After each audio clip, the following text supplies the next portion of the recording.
अस्सलाम वालेकुम दोस्तों, आज मैं आपको IPOS का जो शूज़ की शॉप्स के लिए सॉफ्टवेयर है हमारा, उसके बारे में आपको बताऊंगा।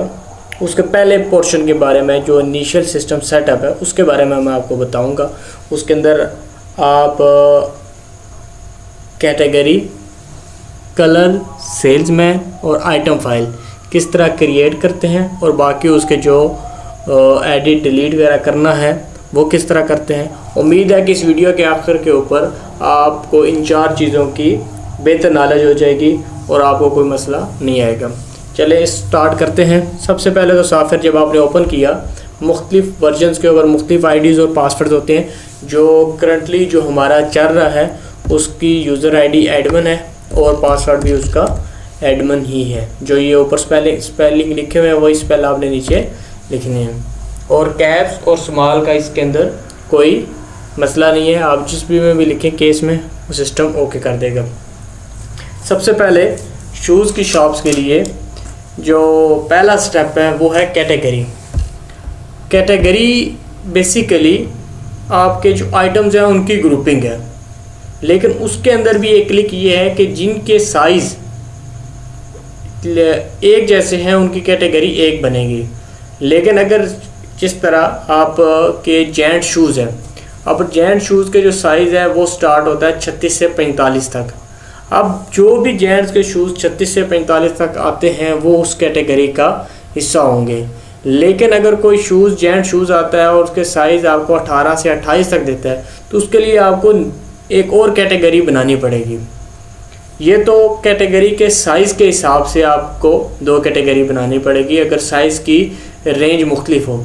लेकिन अगर साइज़ की रेंज ज़्यादा हो, यानी कि यहाँ पे जो हमारे पास साइज़ कैटर करेगा सिस्टम वो 14 करता है, लेकिन एक ऐसी कैटेगरी है, अज्यूम कर लेते हैं हम कि जिसके 14 से भी ज़्यादा साइज़ हैं, तो उसके लिए आपको 2 कैटेगरीज बनानी पड़ेंगी।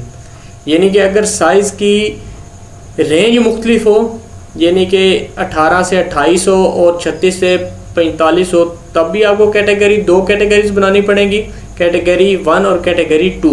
और अगर साइज़ की रेंज ज़्यादा हो, यानी कि 14 से ज़्यादा साइज़ हो, तब भी आपको दूसरी कैटेगरी बनानी पड़ेगी।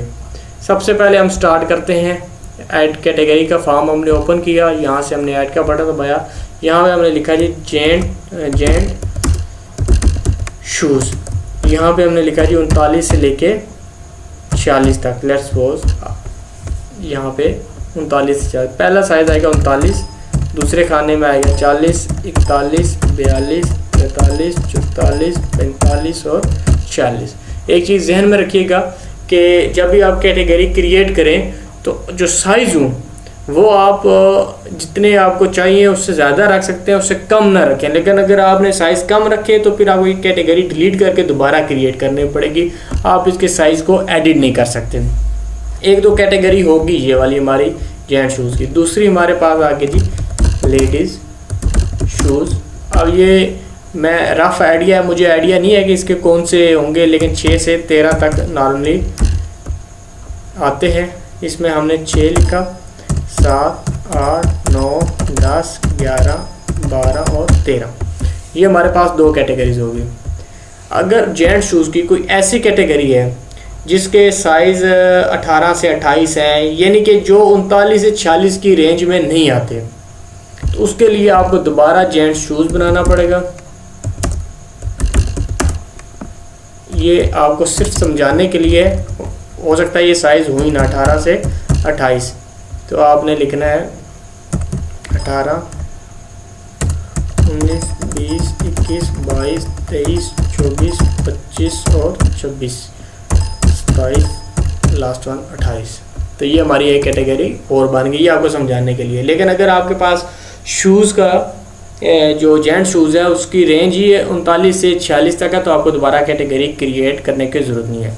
अब इसके बाद जो दूसरे तरह के आइटम्स हैं, जिस तरह आपके पास पॉलिश हैं, ब्रश होते हैं, सॉक्स हो सकती हैं, और कुछ लोगों ने अगर वो पर्स वगैरह भी रखे हुए हैं। अब वो ऐसे आइटम्स हैं जिनके साइज़ नहीं होते, तो उनको जिनके साइज़ नहीं होते तो सिस्टम को आपको बताना पड़ता है कि हमने इस कैटेगरी के साइज़ मेंटेन करने हैं और इसके नहीं करने हैं। आप ये भी कर सकते हैं कि आप शूज़ की कुछ कैटेगरी के साइज़ मेंटेन कर रहे हैं और कुछ चाइना के जो शूज़ हैं आप कहते हैं इनको साइज़ मेंटेन नहीं करने हमने, तो आप उसके भी साइज़ मेंटेन ना करना चाहें तो सिस्टम के अंदर ऑप्शन मौजूद है। लेकिन जिस तरह हमारे पास ये एक्सेसरीज़ के नाम से एक कैटेगरी है हमारे पास, जिसके अंदर आपकी पॉलिश आ सकती है, ब्रश आ सकते हैं, सॉक्स वगैरह आ सकती हैं, तो उसके साइज़ हमने मेंटेन नहीं करना है, तो हमने यहाँ पे CP1 में 0 लिखना है। ये चीज़ आप जहन में रखिएगा, जब हम CP1 में 0 रख देंगे तो सिस्टम इस चीज़ को कंसीडर कर लेता है कि इस कैटेगरी के साइज़ नहीं है।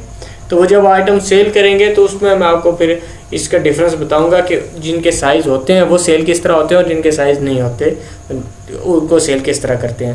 यानी एक चीज़ आपने नोट कर ली कि जो कैटेगरी है अगर साइज़ है तो किस तरह क्रिएट करना है, अगर साइज़ नहीं है तो किस तरह क्रिएट करना है। किसी भी कैटेगरी को एडिट करना हो तो आप सबसे पहले इसके ऊपर क्लिक करेंगे, कैटेगरी आपके सामने आनी चाहिए और यहाँ से एडिट का बटन प्रेस करेंगे और यहाँ पे जो भी है वो कर दें। कोड और इसके साइज़ चेंज नहीं होते। दोबारा आपने अपडेट कर दिया। अगर इसको आपने डिलीट करना हो तो यहाँ पे डिलीट का बटन प्रेस करेंगे। इसका पासवर्ड है DELETEITEMS।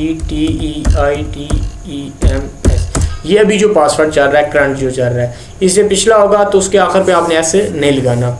और अगर इससे लेटेस्ट के पासवर्ड चेंज हो जाता है तो पासवर्ड मैं आपको मैसेज भी कर सकता हूँ और आप मुझसे पासवर्ड उस टाइम के लिए पूछ भी सकते हैं। और ये हमने येस किया तो कहता है do you want to category from item, yes करते हैं, ओके कर देंगे। ये हमारे पास 3 कैटेगरीज रह गई। ये तो हमारा पहला स्टेप था कि हमने कैटेगरीज किस तरह क्रिएट करनी है।